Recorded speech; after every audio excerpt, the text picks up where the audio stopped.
Hello, hi everyone. I hope you all are well at your home and may divine bless us all. My dear friends, my dear feminine, आज जो मैं बात करने वाली हूँ उसका जो शीर्षक है, उसका जो टॉपिक है वो है कि दूसरों का पाप आपके पाप को सही नहीं ठहरा सकता। इसका क्या अर्थ है? माय डियर फ्रेंड्स, इसका अर्थ है कि यदि कोई दूसरा व्यक्ति पापी है और आप ये कहो कि आपने जीवन में पाप किया है क्योंकि वह पापी है, तो ये सरासर गलत बात है कि आप अपने पाप को छुपाने के लिए उसका दोष किसी दूसरे पे मढ़ रहे हैं, किसी दूसरे को दोषी बता रहे हैं।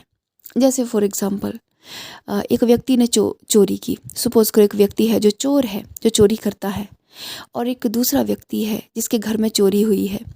तो जिसके घर में चोरी हुई उसने उस व्यक्ति को मारा और मारते मारते उसको जान से ही मार डाला।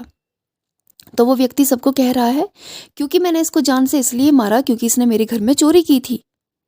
मतलब कि मैंने ये पाप इसलिए किया, एक व्यक्ति को जान से मारने का पाप इसलिए किया क्योंकि वो पाप कर रहा था चोरी का। तो मास्टर्स, यहाँ पे ध्यान रखने वाली बात है कि किसी और का पाप आपके पाप को कम नहीं कर सकता। किसी और की वजह से अगर आप पाप कर्म करते हैं और फिर ये कहते हैं कि ये पाप मैं नहीं करना चाहता था किंतु मैंने ये पाप इसलिए किया क्योंकि उस व्यक्ति ने मुझे विवश कर दिया, तो ये आपकी सबसे बड़ी भूल है। हमारी डेली लाइफ को अगर हम ध्यान से ऑब्जर्व करें तो ऐसे एग्जाम्पल हमारी लाइफ में बहुत भरे हैं जहाँ पे हम अपने अपने पाप का, अपने बुरे कर्म का ठीकरा किसी दूसरे के सिर पे फोड़ते हैं। हम ये कहते हैं कि मैं तो इतनी बुरी इसलिए हो गई क्योंकि मुझे बुरा बनने पे मजबूर किया गया। मैं ये पाप इसलिए किया, मैंने ये करप्शन इसलिए किया क्योंकि उस व्यक्ति ने मेरे साथ ऐसा किया। तो याद रखिए, वो व्यक्ति तो पापी है ही, लेकिन आप भी कम पापी नहीं हुए। आपने भी कम दुष्कर्म नहीं किया। सिर्फ ये कहने से कि उसकी वजह से आपने दुष्कर्म किया है, आपके दुष्कर्म का जो मूल्य है या उसका दंड है वो कम नहीं हो जाएगा।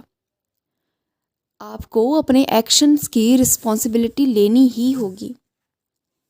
जैसे ही आप अपने एक्शंस की रिस्पॉन्सिबिलिटी लेना शुरू करते हैं, आप हर एक पाप कर्म से बच जाते हैं। हम अपने एक्शंस की रिस्पॉन्सिबिलिटी जब नहीं लेते तो हम उसके लिए दूसरों को रिस्पॉन्सिबल ठहरा देते हैं, जबकि स्पिरिचुअलिटी में ऐसा नहीं होता। आपके द्वारा किया गया हर एक एक्शन आपके लिए कल को रिएक्शन बनेगा। कर्मा की जो थ्योरी है वो कर्म ये नहीं देखते कि कर्म आपने किस कारण से किया था, नहीं, ऐसा नहीं देखते। कर्म के सिद्धांत में केवल कर्म की महत्ता देखी जाती है, केवल कर्म देखा जाता है। वो कर्म आपने किन परिस्थितियों में किया है ये सब नहीं देखा जाता। वो कर्म आपने किन परिस्थितियों में किया है ये सब नहीं देखा जाता। आपने क्या कर्म किया है वह देखा जाता है। कई बार परिस्थितियां यूनिवर्स आपके सामने खुद ही क्रिएट करते हैं आपको टेस्ट करने के लिए कि क्या इस परिस्थिति में भी आप सत्कर्म को चुनते हैं या दुष्कर्म को चुनते हैं। और ज़्यादातर मनुष्य के भीतर सहन शक्ति नहीं होती और वो सत्कर्म के बजाय दुष्कर्म को चुनता है। कई बार परिस्थितियां हमारे परीक्षा के लिए, हमारे टेस्ट के लिए हमारे सामने रखी जाती हैं। ये देखने के लिए रखी जाती हैं कि इस परिस्थिति में हमारा चुनाव क्या होगा, सत्कर्म होगा या दुष्कर्म होगा। कि अगर मेरे सामने मेरा पूरा परिवार पाप कर्म कर रहा है और मैं उस परिवार में हूँ, तो ईश्वर ने मेरे सामने ये चुनौती रखी है कि अब मैं क्या चुनती हूँ, अब मेरे एक्शन क्या हैं।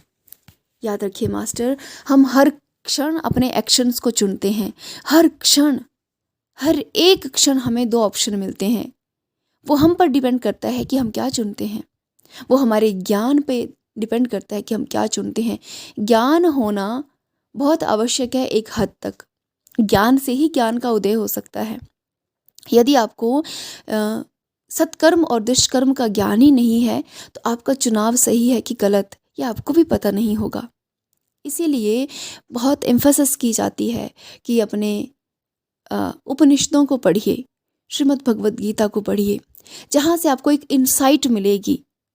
जैसा वहाँ पे लिखा है वैसा मानना आवश्यक नहीं है, लेकिन हाँ, आपके भीतर आपको एक इंसाइट मिलेगी और उस इंसाइट का आप यूज़ कर सकते हैं अपनी लाइफ में डिसीजन मेकिंग के लिए, कि मुझे इस परिस्थिति में कौन से कर्म को चुनना है।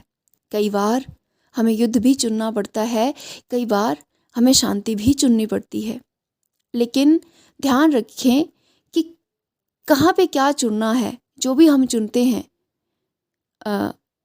उसका ऑपोजिट रिएक्शन हमारे सामने आएगा तो ज़रूर, आएगा तो अवश्य, राइट। तो ये था मेरा कि अपने पाप को कम ना समझें। आप ऐसा ना कहें, अपने आप को तसल्ली ना, झूठी तसल्ली ना दें कि मैं तो पापी नहीं होना चाहता था, मैं पापी नहीं होना चाहती थी, लेकिन मुझे इन फैमिली वालों ने मजबूर कर दिया, मुझे ये ऑफिस वालों ने मजबूर कर दिया ऐसा करने पे, मुझे फ़लाँ बंदे ने मजबूर कर दिया, फ़लाँ बंदे ने मेरे साथ ऐसा किया तो मैंने ये पाप वाला कार्य किया, तो मुझसे ये पाप हुआ। नहीं नहीं नहीं, आप अपने पाप को केवल उसके पाप से कंपैरिजन कर रहे हैं और अपने दिल को तसल्ली दे रहे हैं कि मैं पापी नहीं हूँ, मैं ये पाप कर्म नहीं किया। लेकिन आप कर चुके हैं, कर चुके होते हैं, तो अपने पाप को पाप ही जानिए, चाहे वो किसी भी अवस्था में आपने किया है। Thank you.